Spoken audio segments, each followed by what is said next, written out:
This season of gratitude, of harvest, this season of giving and sharing is all the seasons should be and all that all seasons should be. This morning we pause for a moment to reflect on the lifting and leaning of our lives.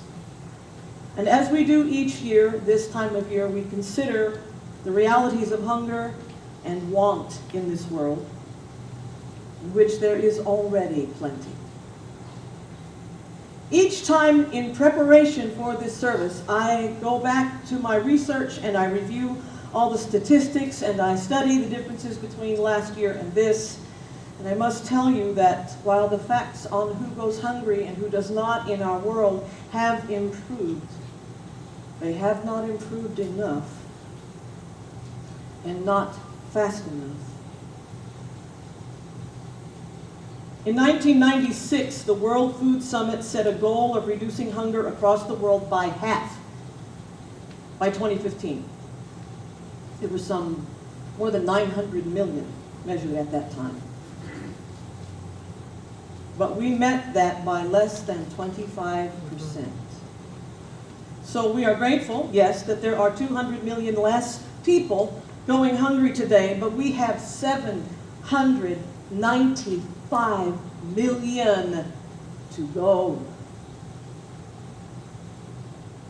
With the development of modern farming techniques and weather forecasting and food preservation strategies, the rate of global food production has increased steadily and faster than the population rate decade over decade, until now we produce enough food to feed the entire world 1.5 times over. So why are there hungry people? How is it that 1 in 9 people, 1 in 9 across this entire planet, will go to bed hungry today? Well, one reason is that the bulk of industrial produced grain crops, like the things that we make bread from, like our reading talked about in the bread we share, the vast bulk of those crops goes to make ethanol fuel that runs in my car and to feed livestock for the industrial markets. Grain that could be feeding hungry people, we prioritize to feed our cars and our livestock. On this planet today, 15% of all people will have a sumptuous meal of their favorite foods. The next 35% in the middle will have a simple meal of rice and beans, and if they're lucky, some kind of bread. The next 50 to 55% of people, the majority of people on this planet, will wait in line for small servings of whatever they can get. You can research this too. You can visit worldhunger.org for more information and more strategies about how we can help. Of the 795 million going hungry today, we know the majority are in developing countries. But more than 41 million live here in these United States, the richest country in the world. 3.4 million are in Florida. 1.1 million of those are children. Nearly 3/4 million right here between Dade and Broward counties go hungry today. 1 in 6 Americans is food insecure. 1 in 5 children. 1 in 6 senior citizens. This morning we're going to engage in what we call a hunger communion to get a look at how that distribution of food wealth feels just with the population in this room. We will share one allotment of bread. This one allotment represents all of the food that can be grown on earth. This one allotment. While we in this room represent all of the people on this earth.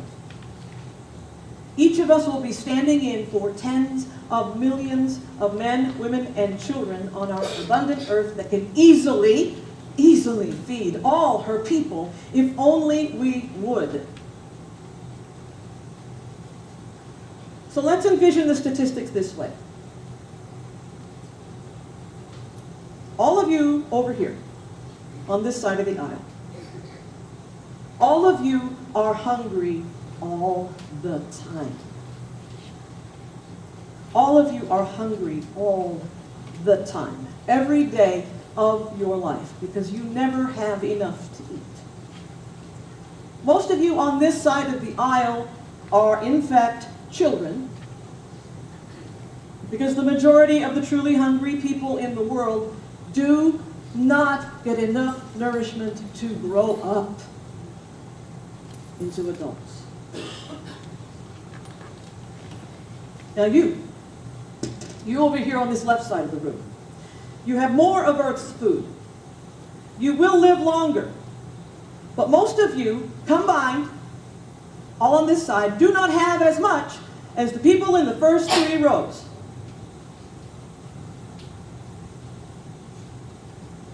All of you are sitting closest to the front, represent people who live in countries like ours. People who will sit at tables that have more food than we can even eat. And in this country throw away almost as much as we eat.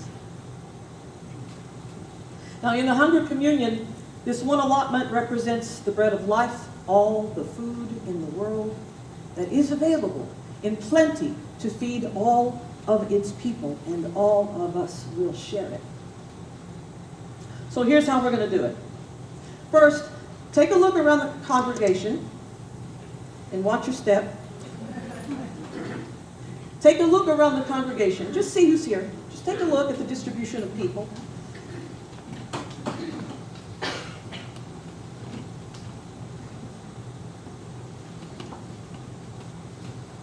Now, as the bread is passed, each of us will tear off a piece, taking just enough to be sure that everyone will have some. When you've taken stock of the room and taken what you feel is your share, you can pass to the next person. Now, I realize some of us might feel distressed at taking a piece of bread that other people have been touching. I understand that. And those of you who sit in the back might have thought this was a good Sunday to sit up front.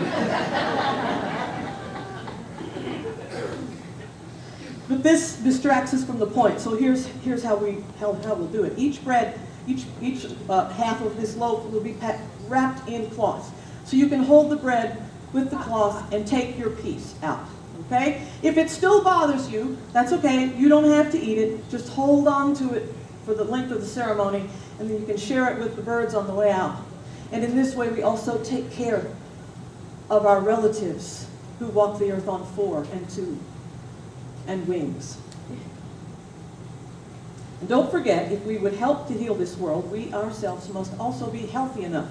I know you, and there are a lot of you in this room who would decline to take any to be sure the people behind you have some. Don't do that. Because you're standing in for hungry people. And in their honor and respect, out of respect for them, you must take. And also to keep yourself strong so that you might do the work at hand to feed the hungry world. As we share this bread, we will hold in our hearts those who hunger also in spirit, those who do not have enough. As we work to ease the hunger of the body, the volunteers who give their time and energy, the politicians and world leaders who have the power to wipe hunger from the face of the earth if they would, and we who hold power over them if we dared. May this sharing this morning mark a promise that we do our part so that all might share the bread of life. Will my young ushers come up and take this bread?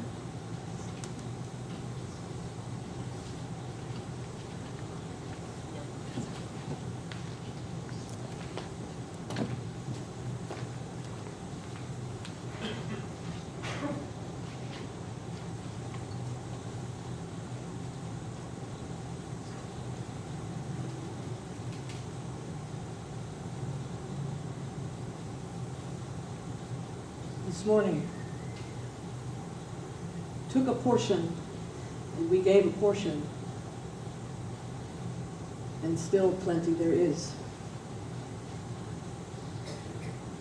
We took a part of the whole, and then we gave a part that others might be whole. Let us consider if we are lifters or if we are leaners. And may we know this morning that if the hungry people in this world are to be fed, there are no hands to do it but ours.